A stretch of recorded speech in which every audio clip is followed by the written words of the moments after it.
அனைவருக்கும் வணக்கம். Welcome to Dharma academy. இந்த வீடியோவில் மாதிரி தேர்வு 61 முக்கியமான ஒரு 30 வினாக்கள் நம்ம பார்க்க போகிறோம். நீங்களும் என்கிட்ட சேர்ந்து டெஸ்ட்டை போட்டு பாருங்கள். வீடியோவோட லாஸ்ட்டில் எத்தனை கொஷினுக்கு உங்களால் கரெக்டாக ஆன்சர் பண்ண முடிஞ்சுது அப்படிங்கிறத கமெண்ட்ஸில் சொல்லுங்கள். ஓகேவா? வீடியோ பிடிச்சிருந்தா ஒரு லைக் பண்ணிவிட்டு சேனலை சப்ஸ்கிரைப் பண்ணி வச்சுக்கோங்க. அப்போ தான் நம்ம போடுற அடுத்தடுத்த வீடியோக்களை நீங்கள் பார்க்கலாம். வாங்க வீடியோக்குள்ளே போகலாம். முதல் வினா, இந்தியாவின் உள்ளாட்சி அமைப்பின் தந்தை என அழைக்கப்படுபவர் யார்? இந்தியாவோட உள்ளாட்சி அமைப்பின் தந்தை என அழைக்கப்படுபவர் யார்? ஆன்சர், ரிப்பன் பிரபு தான் உள்ளாட்சி அமைப்போட தந்தை அப்படின்னு அழைக்கப்படுறாரு. ஸோ எந்த வருஷம் அப்படின்னா 1882 இவர் தான் இந்தியாவோட தலைமை ஆளுநராக இருக்கிறார். ஸோ அப்போ தான் உள்ளாட்சி அமைப்புகள் குறித்த ஒரு தீர்மானத்தை கொண்டு வராரு. ஸோ அதனால தான் இவர் அந்த பேர் சொல்லி அழைக்கிறாங்க. மாநில மறுசீரமைப்பு சட்டம் எந்த ஆண்டு கொண்டு வரப்பட்டது? மாநில மறுசீரமைப்பு சட்டம் எந்த ஆண்டு கொண்டு வந்தாங்க? ஆன்சர், 1956 நவம்பர் 1 நடைமுறைக்கு வந்துடுச்சு இந்த மாநில மறுசீரமைப்பு சட்டம் அப்படிங்கிறது. ஸோ மாநிலங்களை மொழி அடிப்படையில் பிரிக்கணும் அப்படின்னு சொல்லி நிறைய பேர் போராட்டம் பண்ணாங்க. ஸோ முக்கியமாக அந்த ஆந்திராவிலலாம் பார்த்தீங்க அப்படின்னா அப்போ இருந்த மதராஸ் அப்படின்னு வச்சுக்கோங்க. ஸோ பொட்டி ஸ்ரீராமுலு அப்படிங்கிறவர் தான் ஃபஸ்ட்டு ஸ்டார்ட் பண்ணுறாரு. அதுக்கப்புறம் தான் என்ன பண்ணுறாங்க அப்படின்னா ஃபசல் அலி அப்படிங்கிற ஒரு கமிஷன் போடுறாங்க. ஃபசல் அலி அப்படிங்கிற ஒரு தலைமையில் ஒரு ஆணையம் அப்படிங்கிறது அமைக்கப்படுது. ஸோ அந்த ஆணையம் பரிந்துரை செய்யுது. ஸோ அதனால் என்ன பண்ணுறாங்க அப்படின்னா மொழி அடிப்படையில் மாநிலங்களை மறுசீரமைக்கிறாங்க. ஸோ அதன்படி என்ன ஆகுதுன்னா 14 மாநிலங்களும் 6 யூனியன் பிரதேசங்களும் உருவாக்கப்படுது. அப்போ புனித சார்ஜ் கோட்டை மற்றும் புனித வில்லியம் கோட்டை எங்கு அமைந்துள்ளது? புனித சார்ஜ் கோட்டை மற்றும் புனித வில்லியம் கோட்டை எங்கு அமைந்துள்ளது? ஆன்சர் என்ன? சென்னை புனித சார்ஜ் கோட்டை இருக்குது, கல்கத்தாவில் புனித வில்லியம் கோட்டை இருக்குது. ஓகேங்களா? இதில் ஸோ இந்த சார்ஜ் கோட்டைங்க இருக்குல்ல, அது 1640 கட்டப்பட்டதுங்க. ஓகேங்களா? 1640 கட்டியிருக்காங்க. ஸோ வில்லியம் கோட்டை அப்படிங்கிறது 1696 1700 இந்த காலகட்டங்களில் கட்டப்பட்டதாக சொல்கிறாங்க. எந்த ஆண்டு மதராஸ் மாநிலம் தமிழ்நாடு என பெயர் மாற்றப்பட்டது? எந்த ஆண்டு மதராஸ் மாநிலம் அப்படின்னு இருந்தது தமிழ்நாடு அப்படிங்கிற பேரில் வந்துச்சு? 1969 ஜனவரி 14 1969 அதிகாரப்பூர்வமாக இந்த பெயர் அப்படிங்கிறது மாறுது. ஸோ அப்போ தமிழக முதல்வராக இருந்த இந்த அண்ணாதுரை அவர்களோட தலைமையில் மதராஸ் மாநிலம் அப்படிங்கிறத தமிழ்நாடு அப்படின்னு ஒரு தீர்மானத்தை போடுறாங்க. ஓகேங்களா? ஸோ இதுக்கு காரணம் யாருன்னா சங்கரலிங்கனார் அப்படிங்கிற ஒருத்தர் 76 நாட்கள் உண்ணாவிரதம் இருந்து உயிரிழப்பார். ஸோ அதுக்கப்புறம் பார்த்தீங்க அப்படின்னா அண்ணா அவர்கள் என்ன பண்ணுவார் அப்படின்னா 1967 ஜூலையில் சட்டமன்றத்தில் ஒரு தீர்மானத்தை போடுவார், இது மாதிரி பேரை மாற்றணும் அப்படின்ட்டு. அதுக்கப்புறம் அவர் இறந்ததுக்கப்புறம் 1969 இது சட்ட வடிவம் பெற்று நடைமுறைக்கு வந்துச்சு. எந்த ஆண்டு மதராஸ் சென்னை என அதிகாரப்பூர்வமாக மாறிச்சு? மதராஸ் மாநிலம் தமிழ்நாடுன்னு மாறினது ஒரு வருஷம். அது வரைக்கும் சென்னையை மதராஸ்ன்னு தான் அழைப்பாங்க. அது சென்னையாக எப்போ மாறிச்சு? 1996 வருஷம் செப்டம்பர் 30. ஸோ இந்த பீரியடில் முதலமைச்சராக இருந்த கருணாநிதி அவர்கள் தான் இதை மாற்றுறாரு. ஸோ ஏன்னா மதராஸ் அப்படிங்கிறது காலனி ஆதிக்கம் அதோட அடையாளமாக இருக்கிறதால ஆங்கில பேராகவும் இருக்குது. ஸோ அதை மாற்றணும், தமிழ் பாரம்பரியத்தை மீண்டும் கொண்டு வரணும் அப்படிங்கிற ஒரு கோரிக்கை இருந்ததால் அதை மாற்றி கொடுத்தாரு. சதி என்னும் உடன்கட்டை ஏறும் பழக்கம் எந்த ஆண்டு ஒழிக்கப்பட்டது? சதி என்னும் உடன்கட்டை ஏறும் பழக்கம் எந்த ஆண்டு ஒழிக்கப்பட்டது? 1829 1829 ஒழிக்கிறாங்க. டிசம்பர் 4 அப்போ ஆளுநராக இருந்தவர் யாருன்னா வில்லியம் பெண்டிங் பிரபு தான் ஆளுநராக இருக்கார். ஸோ அவர் இதை தடை பண்ணுறாரு. ஓகேங்களா? ஸோ இதுக்கு முக்கிய காரணமாக இருந்தது யாருன்னா ராஜாராம் மோகன் ராய் அப்படிங்கிறவர் முக்கிய காரணமாக இருக்கிறாரு.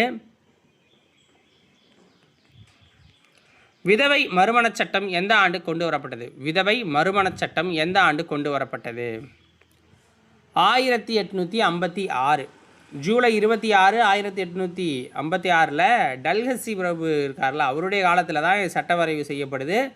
அதுக்கப்புறம் கானிங் பிரபு காலத்தில் இது நிறைவேற்றப்படுது. புரியுதுங்களா? நல்லா டல்ஹசி பிரபு காலத்தில் முன்மொழிவு மாதிரி சட்ட வரைவுலாம் செய்யப்படுது. கானிங் பிரபு காலத்தில் தான் இது நிறைவேற்றப்படுது. நோட் பண்ணிக்கோங்க. இந்தியாவின் முதல் பெண் மருத்துவர் யார்? இந்தியாவோட முதல் பெண் மருத்துவர் யாருன்னா டாக்டர் முத்துலட்சுமி அவர்கள். டாக்டர் முத்துலட்சுமி அவர்கள். ஸோ 1912 இவங்க மருத்துவ பட்டம் அப்படிங்கிறத வாங்குகிறாங்க. இந்தியாவோட முதல் பெண் துணை மேயரும் இவங்க தான். புற்றுநோய் மருத்துவமனை அடையாறில் கட்டியிருக்காங்க. அவ்வை இல்லம் இதெல்லாம் அடையாறில் வந்து இவங்க ரன் பண்ணது. சதி என்னும் உடன்கட்டை ஏறும் வழக்கத்தை ஒழித்தவர் யார்? சதி என்னும் உடன்கட்டை ஏறும் வழக்கத்தை ஒழித்தது யார்? திருப்பி அதே கொஸ்டின் கேட்டிருக்காங்க. வில்லியம் பெண்டிங் பிரபு. அது வருஷம் இது வந்து இது. ஓகேங்களா? வில்லியம் பெண்டிங் பிரபு. அடுத்தது ஏன்னா டீட்டெயிலாம் ஆல்ரெடி சொல்லிட்டது. பிரம்ம சமாஜம் எந்த ஆண்டு தொடங்கப்பட்டது? பிரம்ம சமாஜம் தொடங்கப்பட்டது 1828 ஆகஸ்ட் 20 1828. இந்த ராஜாராம் மோகன் ராய் அவர்கள் தான் கல்கத்தாவில் இதை தொடங்குறாரு. இது எதுக்காகனா இந்த உருவ வழிபாட்டை எதிர்க்கணும், ஒரே கடவுள் அப்படிங்கிற கொள்கையை வளர்க்கணும், சதி அந்த குழந்தை திருமணத்துக்கு எதிராக போராடணும், சமூக சமய சீர்திருத்தங்களை மேற்கொள்ளணும் அப்படிங்கிறதுக்காக கொண்டு வராரு. பிரார்த்தனை சமாஜம் எந்த ஆண்டு தொடங்கப்பட்டது? பிரார்த்தனை சமாஜம் 1867 கொண்டு வந்தாங்க. 1867 மார்ச் 31 ஆத்மராம் பாண்டுரங் அப்படிங்கிறவர் பம்பாயில் இதை தொடங்குறாரு. ஆத்மராம் பாண்டுரங் வந்து 1867 பம்பாயில் இதை தொடங்குறாரு. இந்த இயக்கம் என்ன பண்ணும் அப்படின்னா அந்த பெண் கல்வி, விதவை மறுமணம், தீண்டாமை ஒழிப்பு, சாதி ஒழிப்பு இதெல்லாம் வந்து வலியுறுத்தும். ஆரிய சமாஜம் எந்த ஆண்டு தொடங்கப்பட்டது? ஆரிய சமாஜம் அப்படிங்கிறது 1875 தொடங்குறாங்க. ஏப்ரல் 10 1875 ஸ்டார்ட் பண்ணுது. சுவாமி தயானந்த சரஸ்வதி இருக்கார்ல, அவர் தான் பம்பாயில் அதை தொடங்குறாரு. அதுக்கப்புறம் அதோட ஹெட் ஆஃபீஸ் வந்து லாகூருக்கு போச்சு. ஓகேங்களா? ஸோ இதில் ஒரு முழக்கம் அப்படின்னா வேதங்களை நோக்கி திரும்புங்கள் அப்படிங்கிறது இதில் முக்கிய முழக்கமாக பார்க்கப்பட்டுச்சு. இந்து மதத்தில் இருக்கிற அந்த மூட நம்பிக்கைகளை ஒழிக்கணும், மதம் மாறினவங்களை திரும்பவும் வந்து தாய் மதத்துக்கு கொண்டு வரதுக்காக அந்த சுத்தி இயக்கம் அப்படிங்கிறதெல்லாம் இதில் ஸ்டார்ட் பண்ணாங்க. வங்காள ஒழுங்குமுறை சட்டம் எந்த ஆண்டு கொண்டு வரப்பட்டது? வங்காள ஒழுங்குமுறை சட்டம் எந்த வருஷம் கொண்டு வந்தாங்க அப்படின்னா 1804 கொண்டு வந்தாங்க. யாருன்னா கிழக்கிந்திய கம்பெனி இருக்குல்ல, அவங்க தான் இதை வந்து கொண்டு வந்தாங்க. ஸோ ஏன்னா வங்காளத்தில் அப்போ பெண் சிசு கொலை அப்படிங்கிறது ரொம்ப அதிகமாக இருந்துச்சு. ஸோ இப்படி இதை பண்ணுறது ஒரு குற்றம் அப்படின்னு சொல்லி அந்த பெண் குழந்தைகளை பாதுகாக்கிறதுக்காக வங்காள ஒழுங்குமுறை சட்டம் அப்படிங்கிறத கொண்டு வராங்க. சாரதா சட்டம் எந்த ஆண்டு கொண்டு வரப்பட்டது? சாரதா சட்டம் 1930. 1930. அதாவது இந்த சட்டம் அப்படிங்கிறது 1929 செப்டம்பர் 28 நிறைவேற்றப்படுது. 1929 செப்டம்பர் 28. அதுக்கப்புறம் நடைமுறைக்கு வந்தது 1930 ஏப்ரல் 1. ஸோ இந்த சட்டம் வர்றதுக்கு முக்கிய காரணமாக இருந்தது நீதிபதி ஹரபிலாஸ் சாரதா அப்படிங்கிறவங்க தான். ஸோ அதனால் அவங்க பேர்லேயே இதை அழைச்சிக்கிட்டு இருக்காங்க. தேவதாசி ஒழிப்பு சட்டம் எந்த ஆண்டு கொண்டு வரப்பட்டது? தேவதாசி ஒழிப்பு சட்டம் எப்போ கொண்டு வந்தாங்க? 1947 அக்டோபர் 9 1947. ஸோ அப்போ சென்னை மாகாண சட்டமன்றம்னு சொல்லப்படுற அந்த ஓமந்தூர் ராமசாமி ரெட்டியார் தான் முதல்வராக இருந்தார். அப்போ தான் இவர் நிறைவேற்றுகிறார். பெண்களுக்கான தேசிய ஆணையம் எந்த ஆண்டு தொடங்கப்பட்டது? பெண்களுக்கான தேசிய ஆணையம் எப்போ தொடங்கப்பட்டுச்சு? 1992 ஜனவரி 31 1992. இந்தியாவின் துறைகளில் மிகப்பெரியது எது? கீழே கொடுத்துருக்கல இந்தியாவோட துறைகளில் மிக பெருசு அப்படின்னு சொல்லணும்னா சேவைத்துறையை சொல்லலாம். கிட்டத்தட்ட 53% மேலே இது பங்களிப்பு இருக்குது மொத்தத்தில். எகிப்தின் நன்கொடை என அழைக்கப்படும் நதி எது? எகிப்தின் நன்கொடை என அழைக்கப்படும் நதினா நைல் நதியை சொல்லலாம். நைல் நதி. ஸோ இந்த கிரேக்க வரலாற்று அறிஞர் அந்த ஹெரட்டோடஸ் அப்படிங்கிறவர் தான் இந்த நதியை எகிப்தின் நன்கொடை அப்படின்னு அழைக்கிறார். உலகத்திலே மிக நீளமான நதி நைல் நதி அப்படின்னு சொல்லுவாங்க.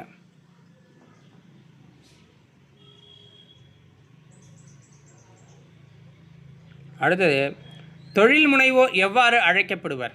தொழில் முனைவோர்கள் கீழ்கண்ட எவ்வாறு அழைக்கப்படுவாங்கன்னா அமைப்பாளர்கள் அப்படின்னு அழைக்கப்படுவாங்க. மஸ்லின் ஆடைகளுக்கு புகழ்பெற்ற இடம் எது? மஸ்லின் ஆடைகளுக்கு புகழ்பெற்றது டாக்கா தான். தகர தொழிற்சாலைக்கு புகழ்பெற்ற இடம். தகர தொழிற்சாலைக்கு புகழ்பெற்ற இடம் அப்படின்னா வங்காளத்தை சொல்லலாம், தகர தொழிற்சாலைகளுக்கு. ஓகேங்களா. வெண்கல தொழிற்சாலைக்கு புகழ்பெற்ற இடம் இது. வெண்கல தொழிற்சாலைக்கு புகழ்பெற்ற இடம் சௌராஷ்டிரா. அசாம் தேயிலை நிறுவனம் எந்த ஆண்டு நிறுவப்பட்டது? அசாம் தேயிலை நிறுவனம் 1839ஆம் ஆண்டு நிறுவப்பட்டுச்சு. ஸோ அசாமில் அவங்களுடைய தலைமையகமாக அசாமினோட நசீரா அப்படிங்கிற பகுதியில் அமைச்சிருந்தாங்க அப்போ 1839. இந்தியாவின் முதல் காகித ஆலை எந்த ஆண்டு தொடங்கப்பட்டது? இந்தியாவின் முதல் காகித ஆலை எந்த வருஷம் தொடங்கினாங்கன்னா 1870. அதுக்கு முன்னாடியே 1812 செராம்பூரில் தொடங்கிறதுக்கான முயற்சிகள்லாம் பண்ணாங்க. பட் அது வந்து சரியாக ஸ்டார்ட் பண்ண முடியல. அதனால் 1870 தொடங்குறாங்க. இந்தியாவின் முதல் காகித ஆலை எங்கு நிறுவப்பட்டது? கொல்கத்தாவில் ஸ்டார்ட் பண்ணுறாங்க. கொல்கத்தாவில் அதை ஸ்டார்ட் பண்ணுறாங்க 1870. அந்த வருஷம் ராயல் பேப்பர் மில்ஸ் அப்படிங்கிற பேரில் ஸ்டார்ட் பண்ணுறாங்க கொல்கத்தாவில் பாலிகஞ்ச் அப்படிங்கிற இடத்துல. இந்தியாவின் முதல் சணல் தொழிற்சாலை எந்த ஆண்டு தொடங்கப்பட்டது? இந்தியாவோட முதல் சணல் தொழிற்சாலை எந்த வருஷம் தொடங்கினாங்கன்னா 1855. இந்தியாவின் முதல் சணல் தொழிற்சாலை எங்கு தொடங்கப்பட்டது? இந்தியாவின் முதல் சணல் தொழிற்சாலை அப்படிங்கிறது கொல்கத்தாவில் ஸ்டார்ட் பண்ணுறாங்க. கொல்கத்தாவில் இந்த ஹூக்ளி ஆற்றங்கரைக்கு பக்கத்தில் ரிஷ்ரா அப்படிங்கிற இடத்துல. அடுத்து பாருங்கள், ஜாம்ஷெட்பூரில் டாடா இரும்பு மற்றும் எஃகு நிறுவனம் எந்த ஆண்டு தொடங்கப்பட்டது? ஜாம்ஷெட்பூரில் டாடா இரும்பு மற்றும் எஃகு நிறுவனம் எந்த ஆண்டு தொடங்கப்பட்டது? 1907. ஆகஸ்ட் 26, 1907 பதிவு செஞ்சாங்க. இந்திய தொழில்துறை கூட்டமைப்பு எந்த ஆண்டு தொடங்கப்பட்டது? இந்திய தொழில்துறை கூட்டமைப்பு எந்த ஆண்டு தொடங்கப்பட்டதுன்னா 1985. மின்சார உற்பத்தியில் இந்தியா எத்தனையாவது இடத்தில் உள்ளது? மின்சார உற்பத்தியில் இந்தியா எத்தனையாவது இடத்துல இருக்குது அப்படின்னு பார்த்தீங்கன்னா 3ஆவது இடத்துல இந்தியா இருக்குது. ஸோ ஆசிய அளவில் மின்சார உற்பத்தியில் சீனா ஃபஸ்ட் பிளேஸில் இருக்கும். அமெரிக்கா வந்து உலக அளவில் ஃபஸ்ட் பிளேஸில் இருக்கும். அப்புறம் ஜப்பான் வந்து அடுத்த இடத்துல இருக்கும். இந்தியா அதுக்கு இடத்துல இருக்குது. ஓகேங்களா. உலக அளவில் இந்தியா அப்படிங்கிறது 3ஆவது இடத்துல இருக்கும். ஸோ இதோட இந்த வீடியோ பதிவு முடியுது. உங்களுக்கு டிஎன்பிஎஸ்சி படிக்கிறதுக்கு தேவையான இந்த டெஸ்ட் பேஜஸோ இல்லை புக்ஸோ கொஷின் பேங்க்ஸோ டிஸ்கிரிப்டிவ் டைப்ஸ் புக்ஸோ உங்களுக்கு தேவை அப்படின்னா டிஸ்பிளேவில் தெரிகிற இந்த வாட்ஸ்அப் நம்பருக்கு கான்டாக்ட் பண்ணுங்கள். எங்கள் டீம் உங்களுக்கு வந்து சப்போர்ட் பண்ணுவாங்க. உங்களுக்கு தேவையான புத்தகங்களை வாங்கி பயன்படுத்திக்கலாம். ஓகேவா? நன்றி, வணக்கம்.